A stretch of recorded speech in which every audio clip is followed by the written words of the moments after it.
Welcome to another great episode of Notes to the Sun. I'm your host, KGB, and today I am joined by one of my favorite people in the world, my eldest son, Jamal Bradley.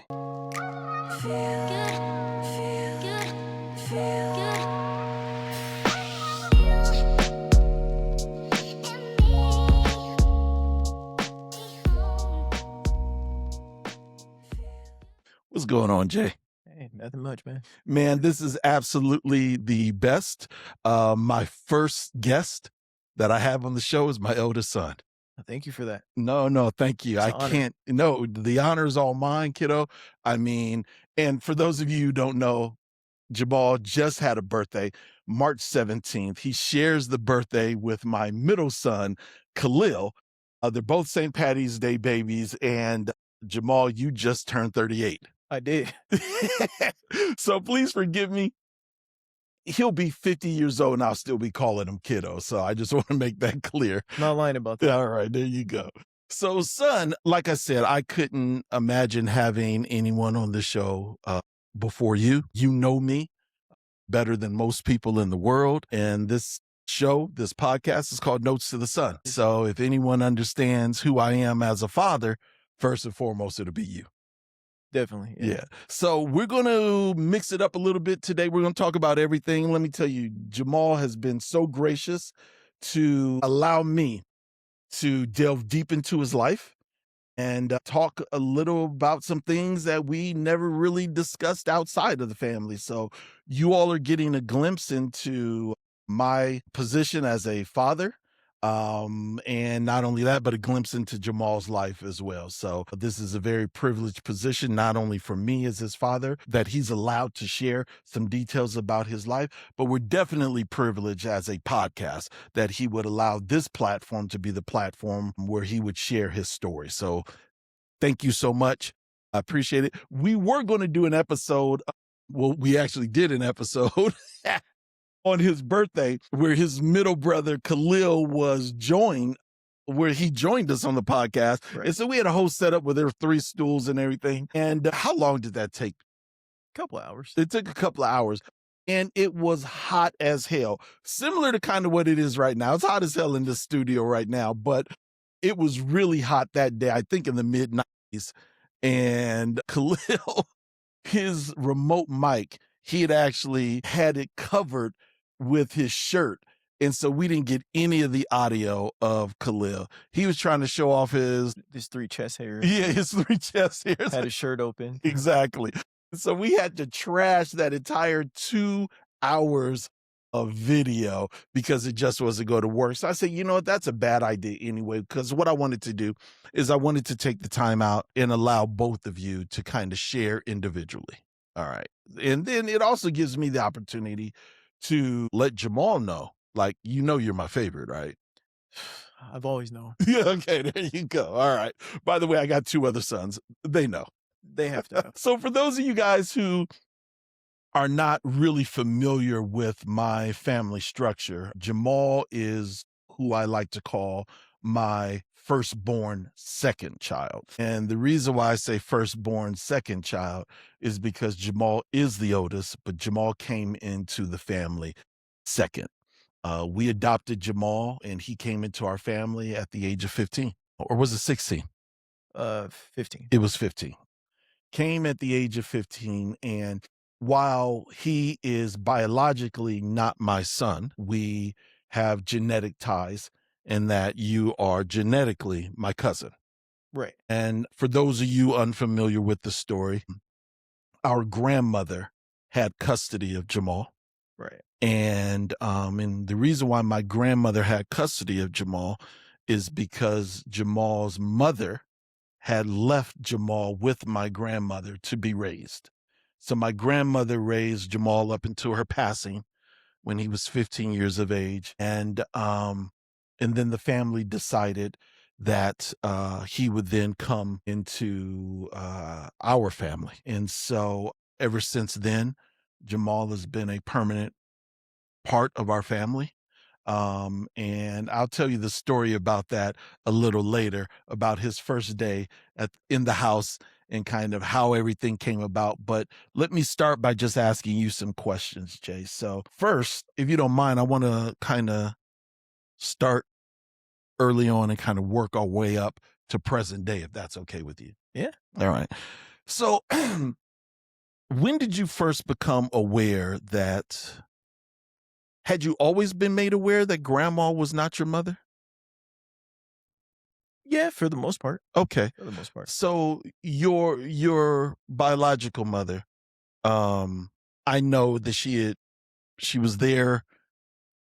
It was the two of you up until what age, roughly?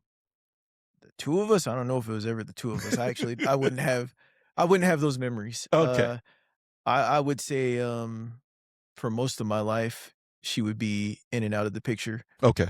Pop up for about a year, Yeah. a couple years. Yeah. She'd be around and then leave. Okay. So, Grandma Gertie was, what I knew to be a mother for most of my life. Okay. And so just kind of as a backstory, um, Jamal's mother ended up bearing 6 children? 6. 6. So Jamal has 5 siblings. And the most unfortunate part of all of this is that a habit that your mother had. And I want everyone to understand that this is your mother was inflicted with addiction. Right. And it was because of those addictions that she was in and out of Jamal's life. But it is also because of those addictions that she had not just abandoned you, but all 5 of your siblings, correct? Right. Yeah. And so you were the youngest of Right. the 6. And one of the things that Jamal's mother had a habit of doing was leaving the children God knows where with God knows who. And so oftentimes we would know of your brothers and sisters being born. Right. And so when we wouldn't see them coming around, it would be all hands on deck and the family would get together to try to locate and find your brothers and sisters. Yeah. Um, but then there were other siblings that you had that were introduced to the family, and unfortunately, we were not able to locate them and find them. And so you actually have 2 brothers, correct? That I've never met. That you've never met and Right. we have never found. No. I wouldn't know what they look like or. Yeah. Yeah. The eldest of Jamal's siblings is actually your sister. The crystal. Yeah. Yeah, yeah. So his sister is the eldest, and when she was left with Grandma Gertie, and then 2 of your brothers were never found, Right. and then you had another sister, Hope, Right. and through the grace of God, while we did not know what happened to Hope, she would have suffered the same fate of your 2 brothers. Through ancestry.com, Hope was able to find us and you were able to reconnect with your older sister. And then after that, Jamal had an older brother by the name of Mhm. Ernest, and Ernie was suffered the same fate, had been abandoned. Again, all hands on deck. This is now child number 5. The family locates Ernie. And at the time, our grandmother didn't have the means of raising Ernie. And so my father's side of the family, because you're my first cousin on my mother's side. Right. On my father's side of my family, one of my uncles and aunts, they had wanted a boy. And so when they had realized that on my mother's side of the family, your brother had been abandoned, they had asked whether or not it would be okay if they adopted my cousin Ernie on my father's side of the family. And that is Ernie's doing well.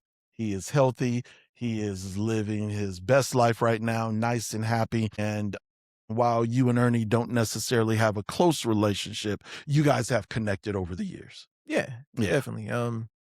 Yeah, we're not necessarily close, but I know that he's doing well, and I hear about him quite often. So Would you consider your relationship with any of your, so as far as you know, you have, you've only been in contact with 3 of your siblings, correct, Crystal, Hope, Ernie. Ernie. Would you characterize your relationship as close with any of them? No, the closest I would have ever had was Crystal because we kinda grew up Okay. together for, um, a good portion of the beginning of my life, Yeah. and then just based upon life and differences, we are not so close as we used to be. Crystal would be about the only one that I've had a constant relationship with. Okay. All right. And then the first time I had met you, of course, you wouldn't remember this. You were 2 years old. And as you said, there was a lot of the in and out, coming and goings of your mom. Right. And I don't even believe you were two. You may have been one because you weren't speaking that much. But I just remember how absolutely brilliant you were and how smart you were. And you and I were playing with pennies when I just got out of college. And you were counting pennies in a way that you shouldn't have been able to do. As a 1 year old, you were counting, you were adding. And it took some time for you to get it, but you got it. Mm, And I remember saying to myself how absolutely adorable and how absolutely brilliant this kid was. And I really lamented the fact that I knew you were going to have to go back to your mom mhm. because we had already had examples of what it means to be her child. And so I didn't know what that was going to look like. I didn't know if there would be another search party out or if you would suffer the fate of your older brothers. So it was a great experience, but it was also a scary one as well. And I remember at that time basically saying that Ernie couldn't go to grandma because she was older, and at the time she just wasn't in a space to raise him. But I told myself that what if that were to happen to you, and what if grandma's not in a space to raise you? Right. Only so many, you know, people out there willing to adopt a 2-year-old black boy whose addicted mother has abandoned him. Right. You know. Yeah, the list is probably very small. Yeah. And so, our family was getting older, so it wasn't too many people at a parenting age, Right. to take on a child. So I was in college at the time. And so I remember the thought crossing my mind. Mhm. But your mother followed suit. The trend stuck So, yeah, and she left you with grandma. right. What was that like? I mean, I wouldn't be able to remember too much Mhm. back then. Yeah. Uh, Grandma was normal to me, right? The confusing part was the biological mom coming back Mhm. into the picture inconsistently being there.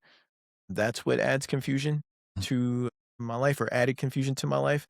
So I wouldn't really be able to remember too many of the early years, but as I started to become, 5, 6, 7 and Yeah. on, then that's where the confusion kind of kicked in for me. I remember when I was in the second grade and it was Father's Day. I don't know how old you are in the second grade. I think you're like 6. Yeah. Yeah, you're 6. And I remember it was Father's Day. And for Father's Day, back then they didn't have the kind of sensitivities that they have now. So in Father's Day, No. we had to make ashtrays. And I made Kind of school you go to. you know how crazy that is that you have children making ashtrays. You're promoting smoking amongst second Yeah, that graders. that definitely wouldn't play out in Yeah, today's society too well. exactly. We had to make ashtrays for our fathers. Right. And as you know, my mother and father divorced when I was 1. Right. And I remember being so uncomfortable, um, putting this thing together, knowing that I didn't have a father in the house, you know? Right.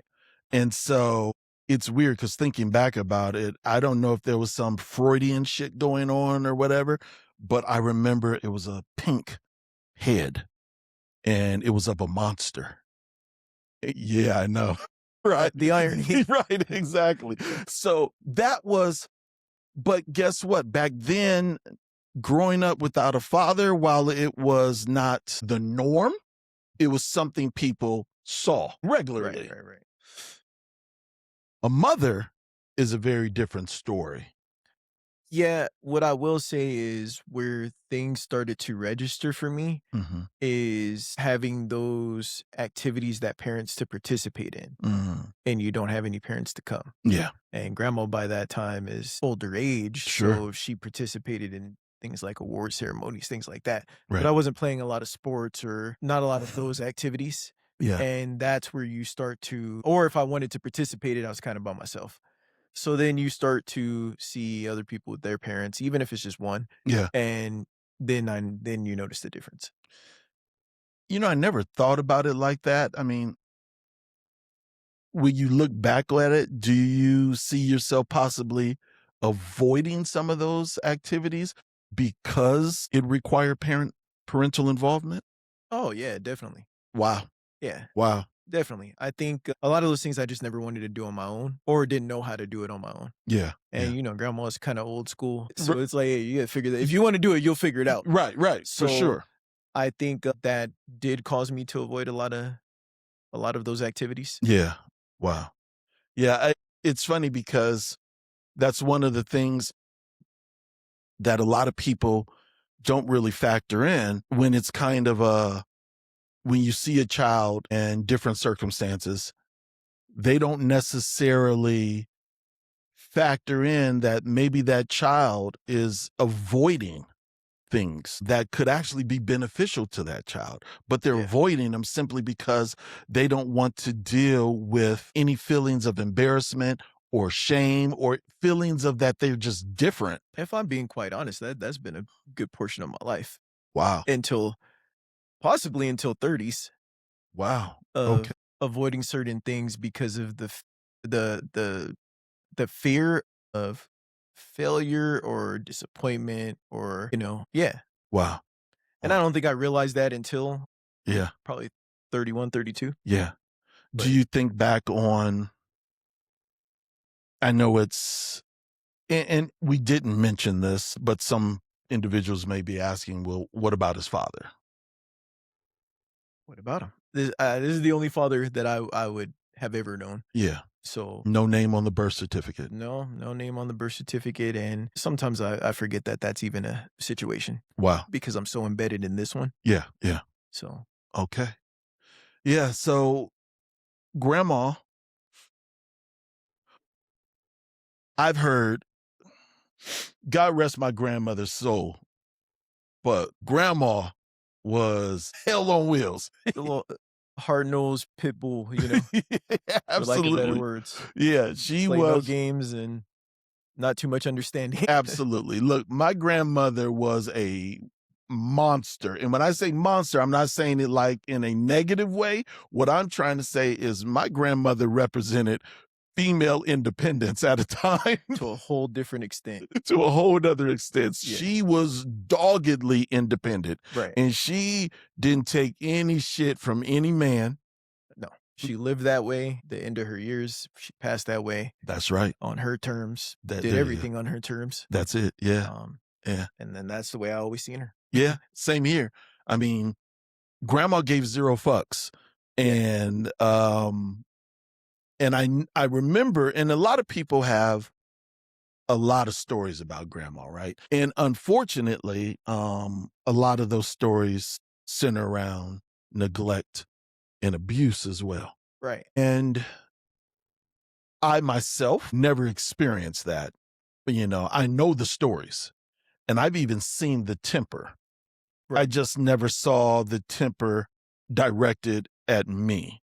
Exactly. Now, when you look back now, experiencing growing up in two households, grandma's household and our household, looking back, would you characterize, if you were to honestly assess it, would you characterize it as abuse?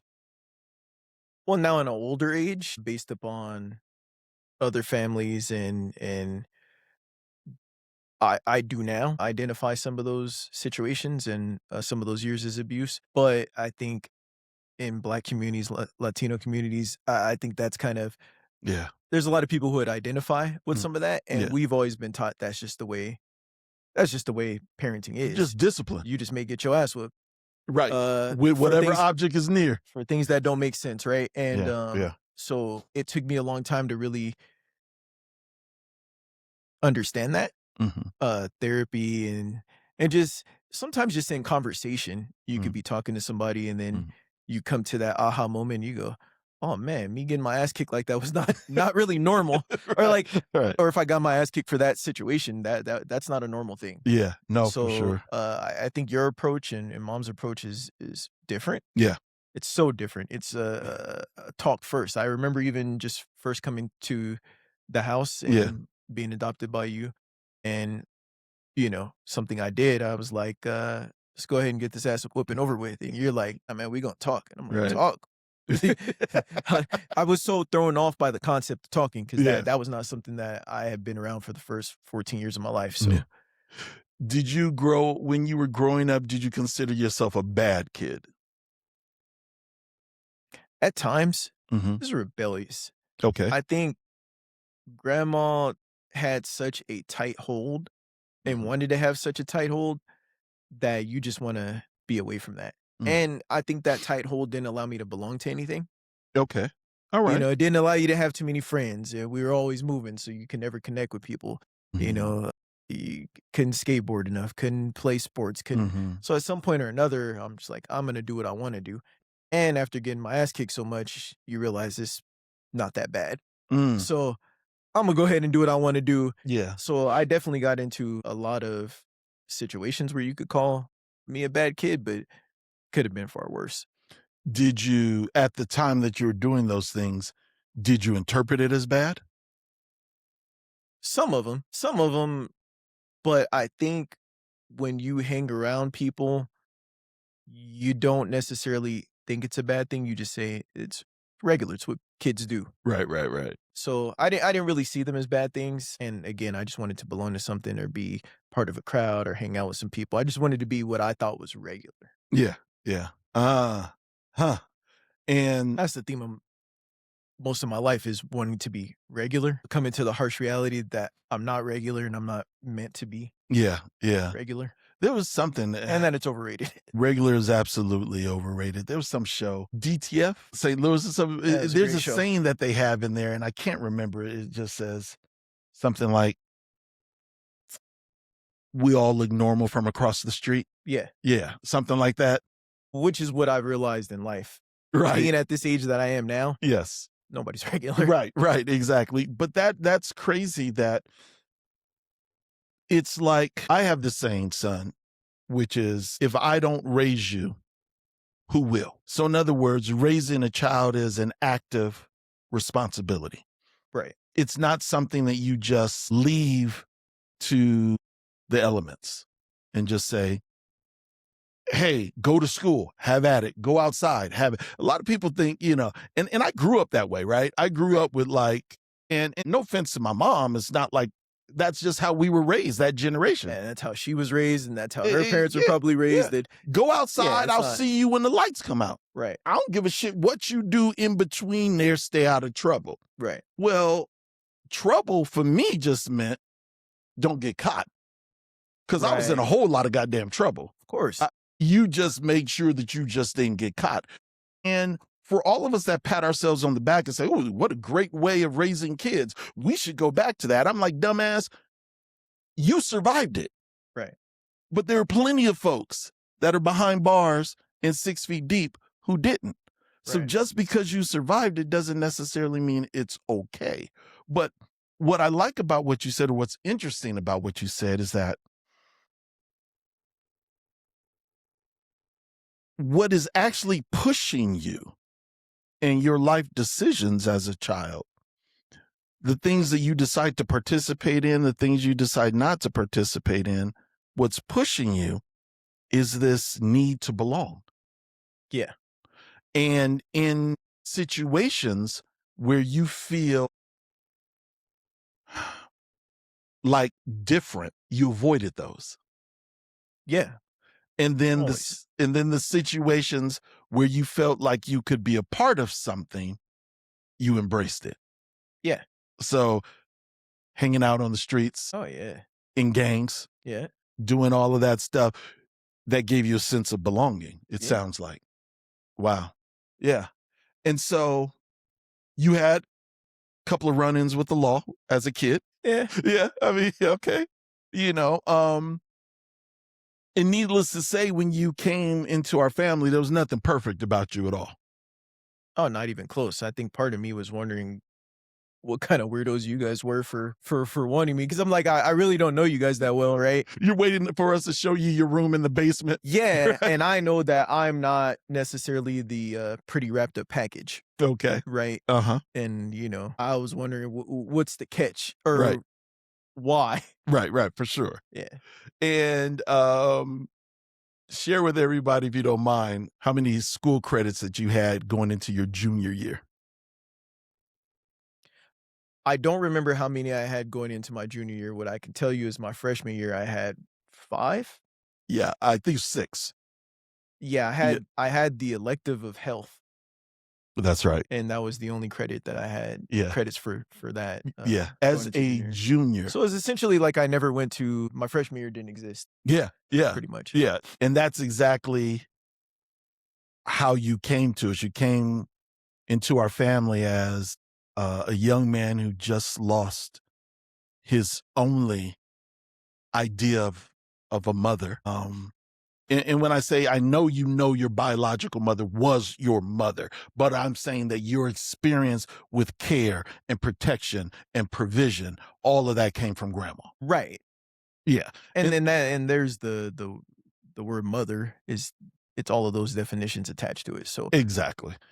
the biology is irrelevant. Absolutely. And so you had lost that. Yeah. You had run-ins with the law. Mhm. You although you were a junior, technically speaking, you had the credit hours of a freshman. Mhm. So you were not on the path to graduating. No, uh, my last few months of my senior year was spent making up 2 years, Now, so grandma actually, once she realized that you were walking kind of the wrong path, she did pull her resources together and fought to get you on the right path and tell everyone what she did for that. I got shipped off to a military academy. I think I got to an age where she couldn't really hit me anymore, or where the hitting Right. didn't make a difference, Yeah. right? About And how old were you? that was like 13? Yeah. I think it was 13. Yeah. Hit me a couple That's usually where it times. starts. I don't flinch, and Yeah. she's like, "Oh, okay. I need some more resources. This is a little bit out of my hands." That's right. But one thing about her and that independence and that rugged pit bullness we talked about, Yeah. she wasn't playing those games, so found my ass in military school. And how effective was that? It was effective in the sense of, I think you mentioned it earlier, hiding. Mhm. It just taught me how to hide the bad shit that I was doing, right? Yeah. And granted, there's some things you just don't wanna do anymore because Right. you phase out of it or you just realize it's not worth the trouble. Yeah. But it definitely teaches you how to maneuver the right way. Okay. All right. But, I mean, it did give me it got me straight in terms of grades and learning some structure in my life. That's awesome. Some structure that I have now. Yeah. Yeah. Absolutely. And it's funny because so much of your behavior is military like, Right. you know. And so whatever they did in that one year, it had a lasting impact on you because when you are buckling down and when you are focused and when you are disciplined, it really is unmatched. Well, I mean, military school teaches you everything it's team, right? Yeah. So if I mess up, that's 40 people who are in trouble with me. Mm. And you don't want to be responsible for 40 people getting it. You know what I mean? Because that might be Yeah. an ass whooping for Oh, you yeah, I was from gonna the say 40 40 people. people, you know what I'm saying? That's 80 fists Oh. and 80 feet. That's 160 pieces of damage coming and stomping your ass out. But some people have to be taught that way. For sure. We joke about my brother a lot, Oh, yeah. and he may have been able to benefit from For sure. some of that. For sure. Absolutely. Now we talked a lot about the corporal punishment that grandma employed. Mhm. The rigors of military school. And that's a very different kind of environment that you found when you came to our family. Yes, and I will credit both of those situations for building me into what I am today Mm, or the morals and values that I have today. I do think sometimes those whoopings might be required, right? But for things that you've actually done wrong, like for really sure. incorrect movements. But I think for you, education. Yeah. Everything starts with education. Who you are as a person, who you are at the core of you. That's what I learned from you. Mm. And I think that those values and those lessons last longer than the ass whoopings. Because it makes you think, deeply about who you are, and I think that, yeah, that would be the difference. Yeah. Um, in my home, it's real simple. I don't necessarily believe in corporal punishment. Let me just explain it. It's very difficult for me to do something to my children that our former slave masters did. My great great grandfather, Abraham King, I was told by my great grandfather and his brothers that he would beat them mercilessly. And he would beat them mercilessly because he was a slave. And he would beat them in the manner that he was beaten. Um, there was some method that they would use where they would get a broom, Yeah. put it between their legs and arms. Yeah, in a Something like way. that. We actually just spent the weekend, Grandma Glenda and I and Jessica, talking to Uncle Clifford, um, who was telling us a lot of stories Wow. And about those. Uncle Clifford is how old now? He's 99. 99. That is incredible. And Uncle Clifford, for those of you guys who don't know, when I had my first episode of Notes to the Sun, I shared with everyone that my great grandfather had turned 100. And one of the things that we had done when he was 90 years of age and when he was 100 years of age is that we recorded him while he told us his life stories. And that information was invaluable to my family. My grandfather, his son, we did the same with him. We recorded him while he told his life story. Well, our Uncle Clifford is my grandfather's brother, who is now 99 himself. And so Jamal has taken advantage of his longevity and has visited him on multiple occasions and has sat down and heard the stories of his life as Mhm. well. So the whole idea of Notes to the Sun, of an older generation passing down information to the younger men, all stemmed from really the longevity that God has allowed my great grandfather to have, my grandfather, and my grand uncle. Mm. So that's who he's referring to. And the story of how they used to be beaten is a story that not only Uncle Clifford shares about how his father was beaten, but it also is backed by Emmanuel King's words himself about how he was beaten by his father, who was a former slave. And so it really made, now, while they employed corporal punishment themselves, it really made them really have a lot of introspection on the need for corporal punishment in the raising of children. Right. And I said this story in the episode that got deleted, but I'll repeat the story in that there was a woman who I knew who would punch her son in the chest anytime he would do wrong. Right. And she was punching him in his chest when he was like 3 years old. You know, anytime you do something wrong, just punch him. And one day she did it in front of me and I was mortified. I said, "What the fuck are you doing?" Right. And she says, "I'm toughening him up." The hell how does that toughen him up? Right. What does that even mean? Yeah, she says, "Well, if I don't toughen him up, the world will." So she says, "I don't want my son growing up to be a punk." Right. So I said, "Well, let me get this straight. You don't want your son to be a punk, so your solution is to punk him. That's what you're doing. You are doing the exact opposite. You are teaching your son to take a punch and do nothing. That's what you're teaching him how to do. How he can take a punch and do absolutely nothing. You're raising a punk. Right. That's what you're doing. And you're raising a punk because what I'm going to raise my sons to respect is that no human being should put their hands on you. Ever. Right. Ever. That's how you make somebody not a punk. Nobody should put their hands on you. Now, the only time that physical punishment is, in my opinion, required is when there's disrespect. Right. Because as a man, you cross that line of respect, paws are being thrown. Yeah, the punishment should match the offense. That's right. And that's the only time that corporal punishment should be employed, in my eyes, is when there is some form of disrespect. But you accidentally bump into something, vase falls and breaks, you do something wrong, poor grades, none of that is disrespectful to me.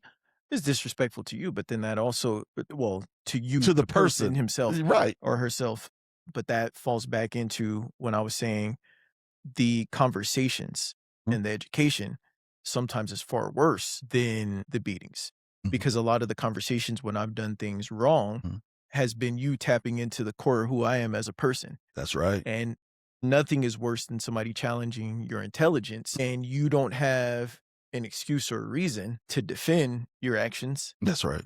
and your intelligence is called into question. Yeah. I don't think there's anything worse than that. For me, there's not. For you. Obviously, there's a But great deal of people who right. But that's the point, I'm not that person. is that I can't have a cookie cutter approach to every single one of my sons because all of my sons are different.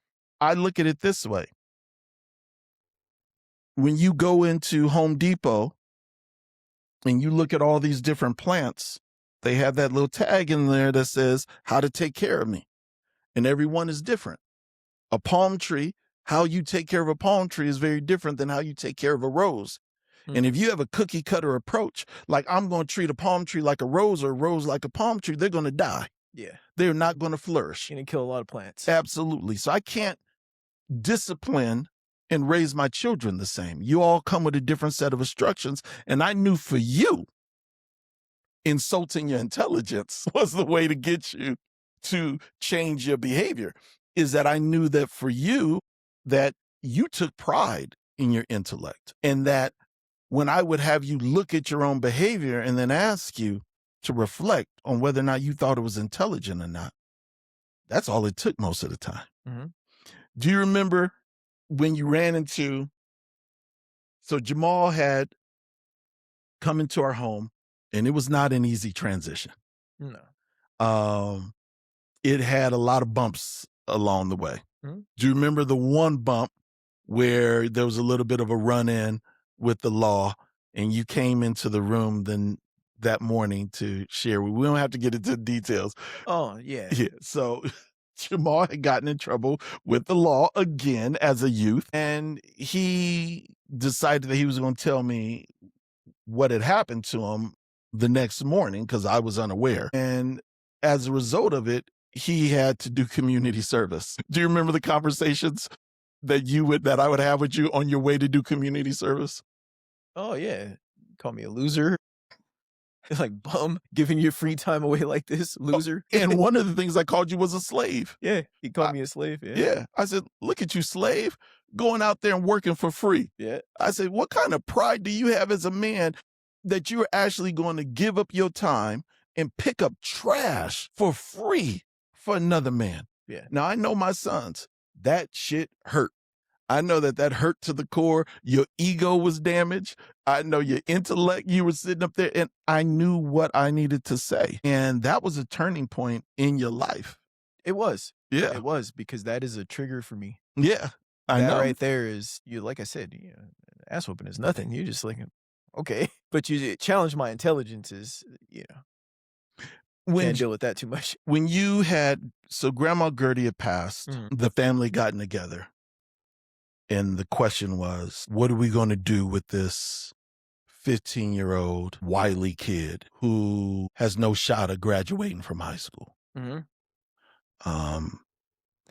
And interestingly enough, I'm not going to get into a lot of details. It's not my story to tell. And for the record, everybody, the way that I look at stories is that if I wasn't there or if it didn't affect my life, it's none of my business. Right. But if I was there, if I experienced it, fuck you and your privacy. It's my story. I get to tell it any way as I see fit. It's our story. It's our story. Buckle up. Because I'm to both of us. yeah, exactly. I'm about to tell our shit. Buckle up. Right. So, you know, your brother, when he was after he was adopted, at the exact same age, man, believe it or not, he started to go by the wayside as well. Same age. Um, and I think after doing research and reading up and you see movies, documentaries, reading, you see that a lot of young men fall around that age is when they're most vulnerable. Absolutely. And a lot of that has to do, and we're going to deal with this in subsequent episodes, but a lot of it has to do with testosterone management. And it really has a lot to do with how are those hormones that they are being inundated with during puberty? How are those hormones managed in a productive way? And how are they not just managed, but how do you teach those young men about what they can expect from this rush of hormones and what they are to do with it? And then how do you give them avenues so that they can properly release that testosterone in a healthy way? And if you don't, then you're going to start to see a lot of unhealthy expressions of that testosterone and warped sense of masculinity. But you're right, same age. Mhm. And it's funny because you have two individuals genetically brothers, Right. nurtured completely separate from one another, raised completely separate from one another, with no contact with one another at that time. Hardly ever, yeah. Yeah. And yet going by the wayside at the exact same age. But Ernie is, I want to say about maybe 8, 9 years older than you. I could be wrong. Yeah, no, I think so. Yeah. I think about 8 years. And when he had gotten in trouble around your same age, the family did the exact same thing. But my father's side of the family, we convened, we got together, we had a meeting in my offices at my employment agency. We sat down and we had a conversation about where would Ernie go. And there was a lot of different options for Ernie. And I remember that the decision was left up to him, Right. because that's a lot of thing. That's also a thing about parenting, is that a lot of people allow kids to make a lot of decisions for themselves. And because he was out there in the streets and, like I said, widely just like you, the thought was, if we don't give him a choice, all he's going to do is rebel against whatever decision we make, and we'll be back at square one. So let him have some say so. And we did. And it was not a good choice. It didn't turn out to be a good choice. I wasn't going to let that shit happen with you. So I literally saw myself in the exact same situation when grandma died. Family convening to figure out what are we going to do with this out of control young black man who is 15 years of age. And there was a lot of discussions about with who and should he have a choice. And you and I weren't close, No. you know. I said that's why I thought it was weird Yeah. when I was told what was gonna happen. Yeah, it was fucking weird for me too. But, and this might be the topic for a later conversation, but it wasn't, it was weird for me on a mental level. Mhm. On a spiritual level, I knew I was doing the right thing. Right. But I had this war kind of going on, the night that grandma had passed. Mm. I just walked out of my studio working on websites. I've shared this in previous episodes that I was doing websites of an adult nature. And I walked out of the studio, and it was one of the most beautiful evenings that I had seen in a long time. And I remember saying to myself, man, you've been cooped up, looking at screens for the greater part of like 3 years now. When's the last time you actually seen the stars? And that night, it was like the street lights just dimmed so I could see them. And I literally could see almost every star in the sky that night. And I just stood there. And then a voice out of nowhere said, baby, it's going to be all right. That's it. Baby, it's going to be all right. And I kind of jerked like, well, what the hell does that mean? Right. And where's it coming from? And I didn't think anything of it. But I hopped in bed and told your mom, I said, there's a voice that just came to me, and it's a recurring voice that I've had all my life. But I said, it came to me again. She said, well, what did she say? I said, she said, baby's going to be all right. That was it. Woke up the next morning and heard that grandma passed. And I had no idea. It became clear to me that it was her. This time the voice was her. But why was everything going to be all right? Right. What does that mean? What does that mean? So mom and I just kept it to ourselves, and I just never shared it with anybody. And I remember in that moment when we all got together and we talked as a family about what should happen to you, the voice came back to me. And I said, that's what it's supposed to mean. Right. It's going to be all right. Taking this young man into your life makes no goddamn sense. You are broke. You are working in the adult industry. You can barely cover rent. There is no reason whatsoever that you should take this young man into your life. None. But then something said, baby, it's going to be all right. And I made the decision. I made the decision not because it was financially okay, not because we were financially okay. I made the decision, son, not because I even wanted to. I was scared as shit. But something told me I had to. And so I stood up and said, I got it. I got it. I'm going to do it. It is the best decision I've ever made in my life. Things that I always tell my children, and I always share this with Jamal, is that you are my son of choice. Right. My other two, love them equally, love them to death. But I didn't choose them. Right. Right. I didn't see the good, the bad, and the ugly and then made a conscious decision. Right. I didn't know what was coming. Knock on wood, I've been blessed with the sons that I've had biologically. Absolutely. But with you, I saw the good, the bad, and the ugly, and I still said, I choose him. And that to me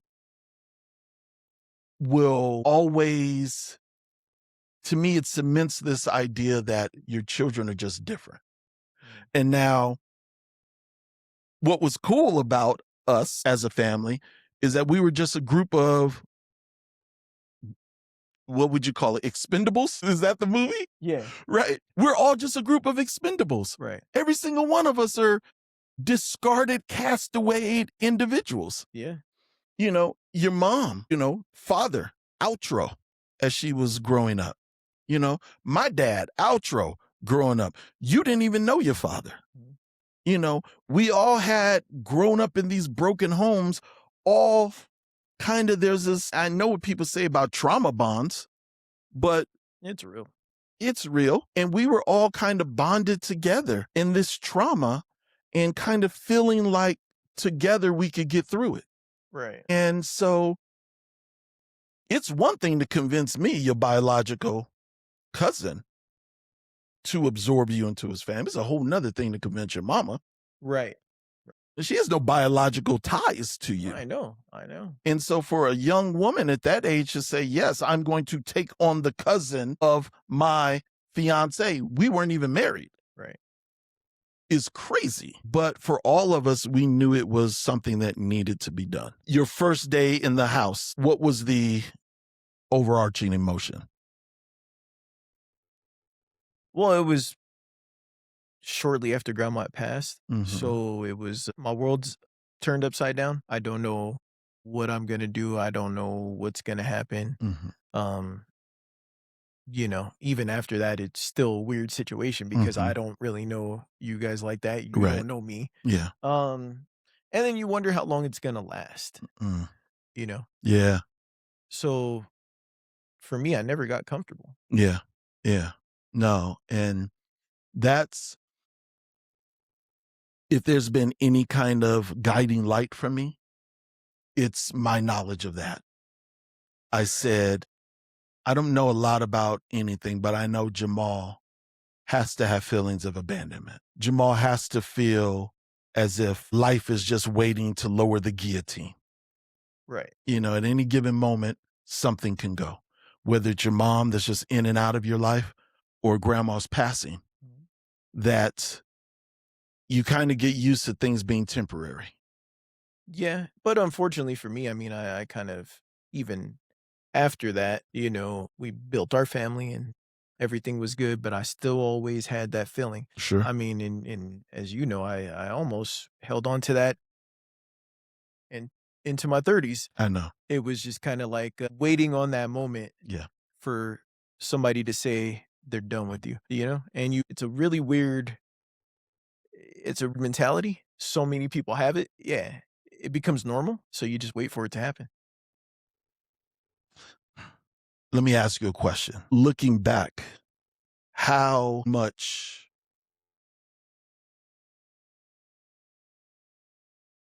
would you say you would put yourself in predicaments to not be loved so that you could be in control of the abandonment?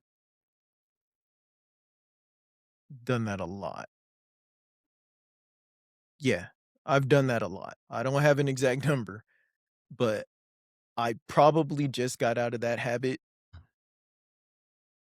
2020, where I was like, you know what? At least seeing that you all were here when I was at my worst, or I maybe wasn't that son that didn't have material things, or Mhm. that maybe you couldn't necessarily be proud of for Mm. those things, and to see that everybody was still here. Yeah. I don't want to say everybody.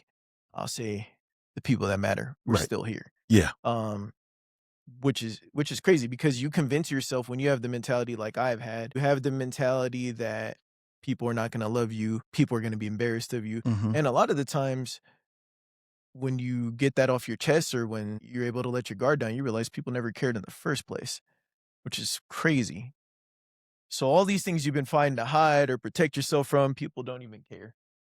No. It's funny because when your first day, I remember saying, I don't know what I'm doing. Right. Khalil was 5 years old. The only experience I had as being a father is 5 years of being a father. Right. I've been a teacher for years, but that's teaching Different. other people's kids. Right.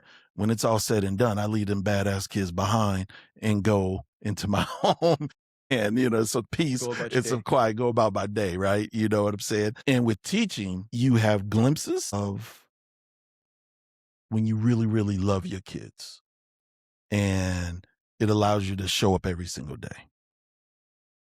But when you don't love them, there's ways of dismissing them. Get out of my classroom. Right. When Right. when when when they don't behave in a loving way, get out of my classroom. Oh, you're suspended. There's a get out. With kids, there's no detention. There's no going to the principal. You are the principal, Right. you know. And so here it looked like I had just adopted a child who's probably one of those kids going to be going to the principal's office a lot. And Right. now I'm the principal. Yeah. There ain't no Saturday school. There ain't no suspending you. I got to actually deal with this shit. So when you first came, I was scared and nervous. And I remember we had a conversation. And one thing I knew was this. You sat down with me and I said, I'm not in the business of providing for men. I don't do that. I don't provide clothes and food and shelter for men. It's not what I do. The only men that I provide for in that manner are my sons. That is it. And if I do that for any man, then that man is going to respect me as his father. I don't give a damn. You know what I'm saying? Right. You are family. Any young man that I am providing for will have to be mine. And so I said, from this day forward, this is who I am to you. I am your father. And I'm not going to see you as anything different than my son. You will be looked at in the same way as Khalil. You will be held accountable in the same way for the same things that Khalil is held accountable for. Mhm. You are my son. So now the only question that I have for you is what you're going to call me.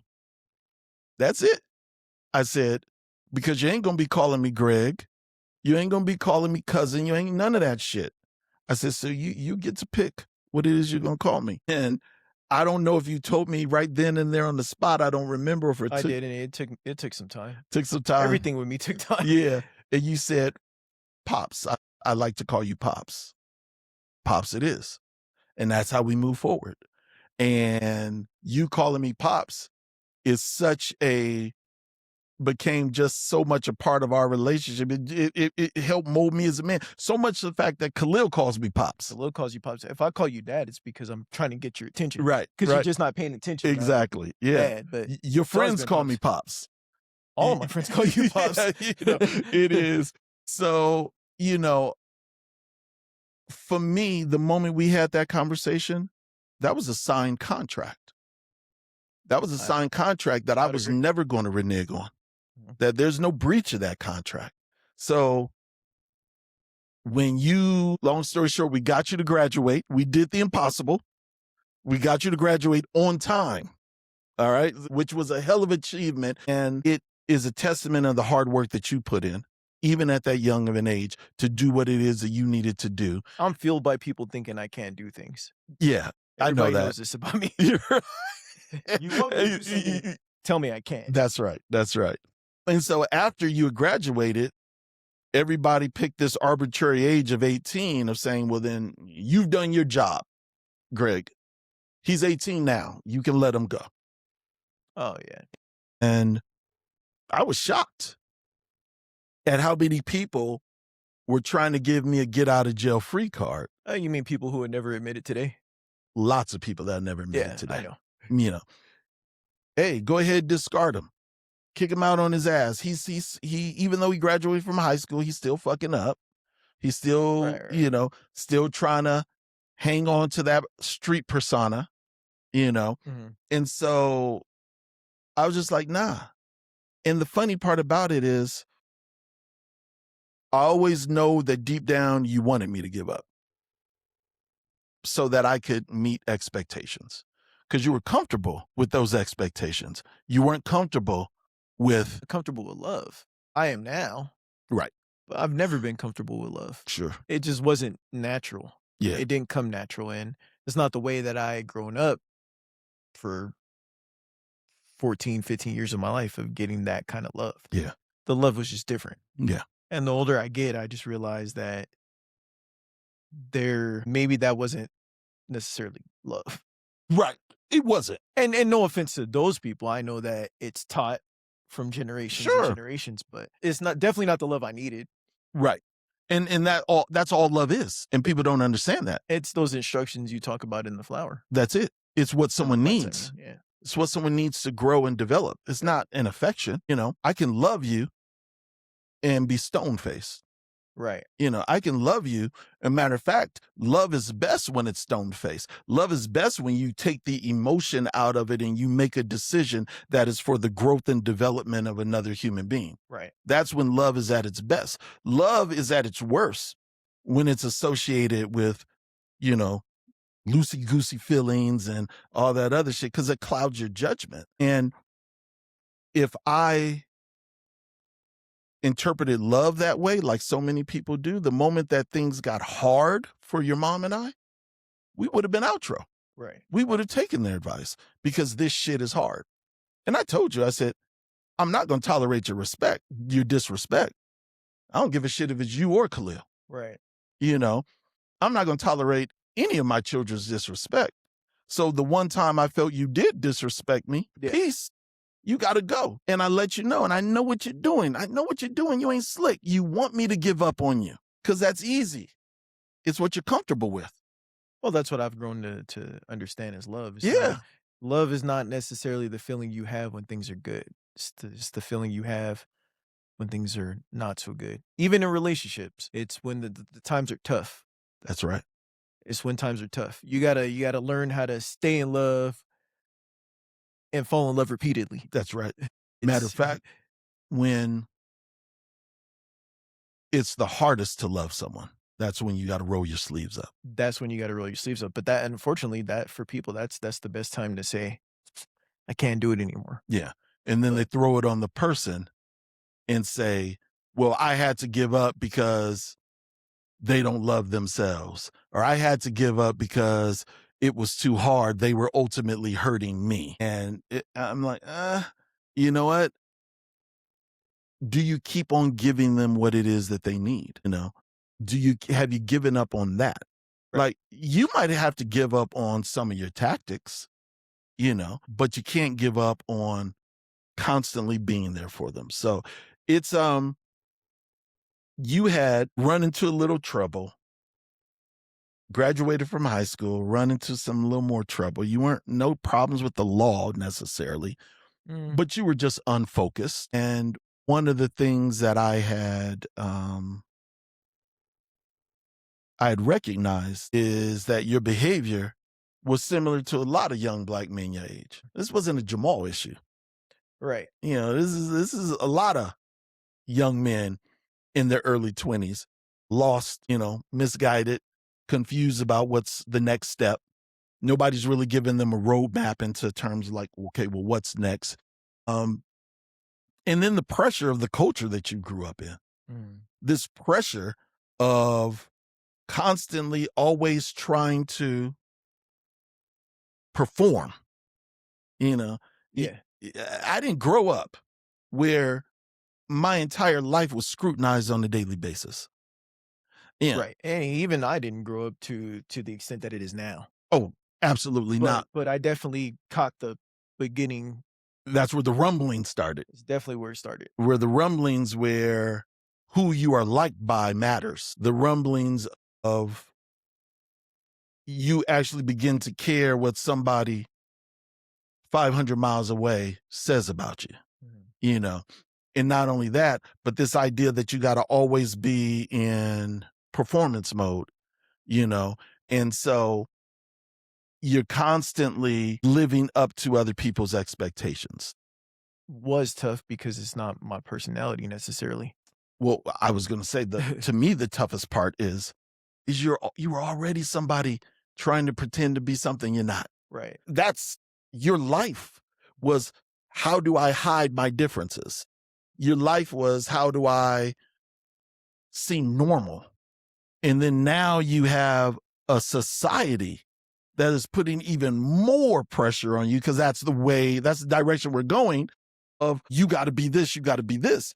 And so I started to see a young man that was defeated. You weren't just going through the normal shit that everybody in their 20s was going through, because you had the added weight of living your whole life not feeling good enough, normal, So when I say you look defeated, son. I felt defeated. Yeah. But the crazy thing about life is you live long enough and things will change because it always does. So fast forward, you go from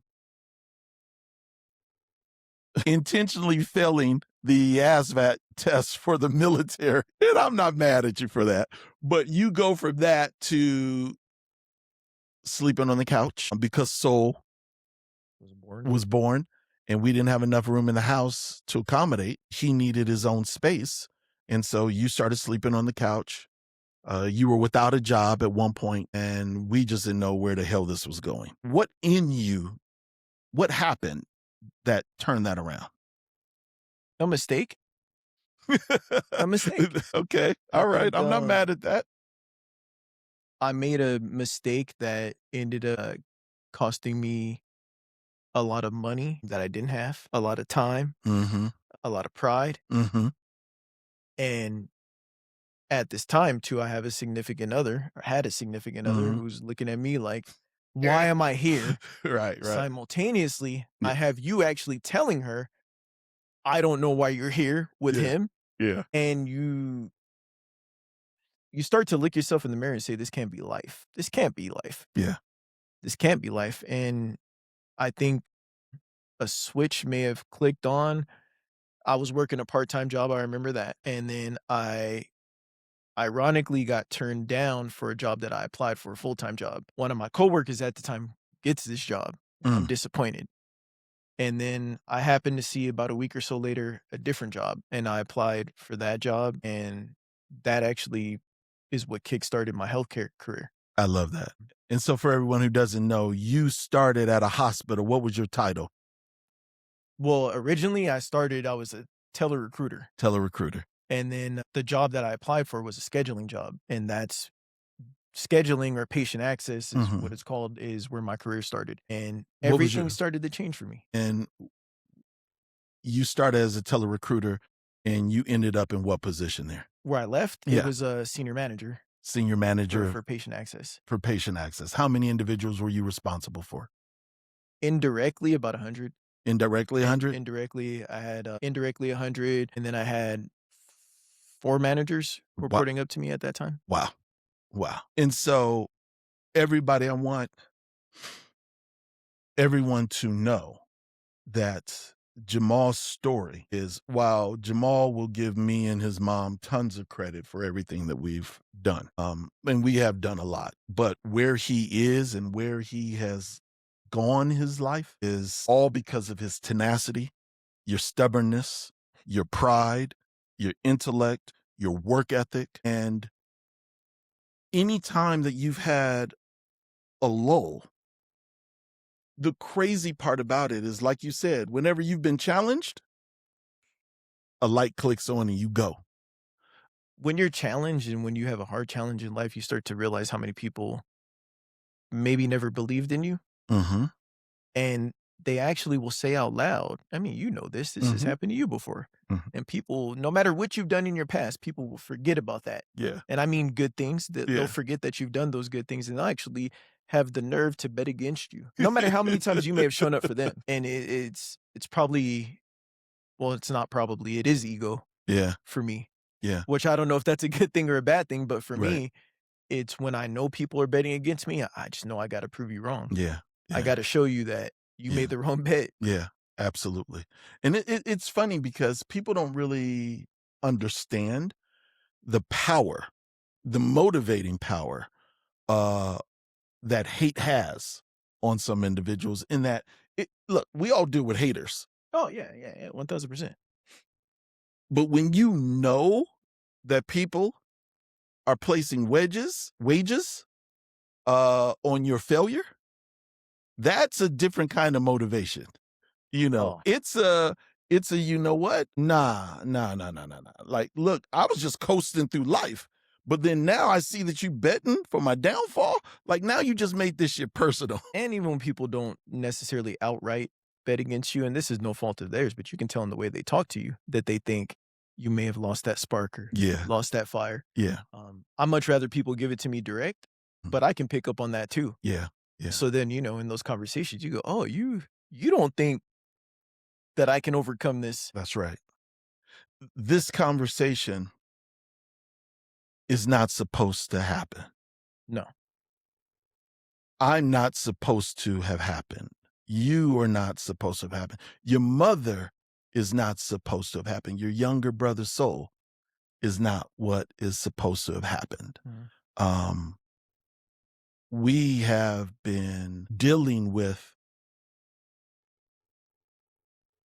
a population of individuals our whole lives betting against us. Whether doctors are saying that soul has these limited capabilities, Right. whether people are telling me that I'm never going to go to college, whether people are telling you that kick him out on the streets because he ain't ever going to amount to nothing anyways with that attitude. But regardless of what it is, we're not supposed to be here. It's important for me to be able to, because some people say, oh, take the high road. Fuck that. Fuck that. Fuck them. Can't. Nah, I'm not taking the high road. Tell them they're the ones who just should have took the high road, but for me, it is when I think about the fact that we are here, right? At some point, you start to reflect on those who didn't make it, Mm. those individuals who have similar backgrounds as your own, who individuals bet against, Mhm. and they did not make it. Right. If you were to give any advice to a young man who has a similar background and who is struggling with that shame, that embarrassment of not being normal, what would you say to them? I think not being normal is your superpower. Embrace it. That's right. Really embrace it, because it took me 31, 32 years to embrace it, and I wish I had done it sooner, Wow. because I figured life may have been a little bit easier on me Yeah. had I figured it out. Yeah. You know, the world life, God has a way of, when you try to do what you're not supposed to do, when you try to fit in somewhere you're not supposed to fit, Yeah. it has a way of slapping you back to reality. So I think if you feel like you're not normal and you're Yeah. struggling to fit in and you want to fit in, don't. Be yourself and embrace your differences. I love that. That's what makes you you. And that's actually what you're going to have to hold on to when you Yeah. get older. It may be the only thing you have to hold on to when you get older. Man, you know what? I think that that is an absolutely beautiful spot to end this. Son, I can't thank you enough, man. Your transparency, that's how we live, right? We I teach you and your brothers to be their authentic selves, You do. um, and to be um, brave enough to be yourself. And that individuals that want to celebrate you shoving your square peg into circle holes, those individuals, they're not worth your time. Right. They're not worth your energy. They're not worth your spirit. That if you can't be in a space where your authentic self is cultivated and celebrated, it's time to be in a different space. I agree. If you can't have friends that celebrate your triumphs and your accomplishments, it's time to get new friends. Everybody in my life that is in my life at this point is meant to be here. Anybody I've lost in my life, friendships I've lost, family relationships I've lost, it wasn't meant to be. Yeah. And I'm comfortable with that. Speaking of relationships, for those of you who don't know, congratulations. You're recently engaged, I am. going to be married this November I am. to a lovely lady. We're going to be adding a new addition to the Bradley family. Can't wait for that. For those of you who are curious, this young man has just completely changed his life around. I am a better man because of the journey that I've taken with him over these last, goodness, what are Long we time. talking? Yeah, a long time.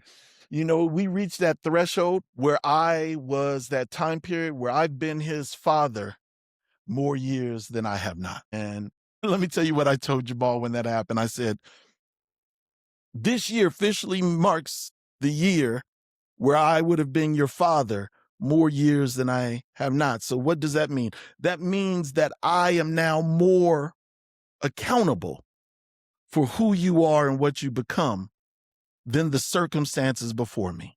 Don't fuck it up. I can't fuck it up. I can't blame this person and that person anymore. Neither can I. Yeah, neither can you. And saying, here is my excuse for why I didn't do what I'm supposed to do or become what I'm supposed to become.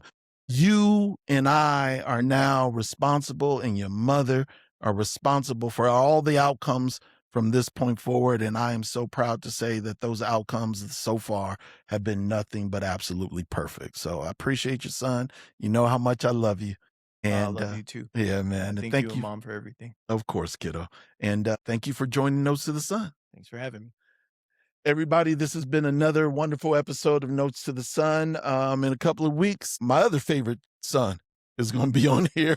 We'll be joined by my second born first child, Khalil. Until then, everyone, you take care. Have a good one. Man, son.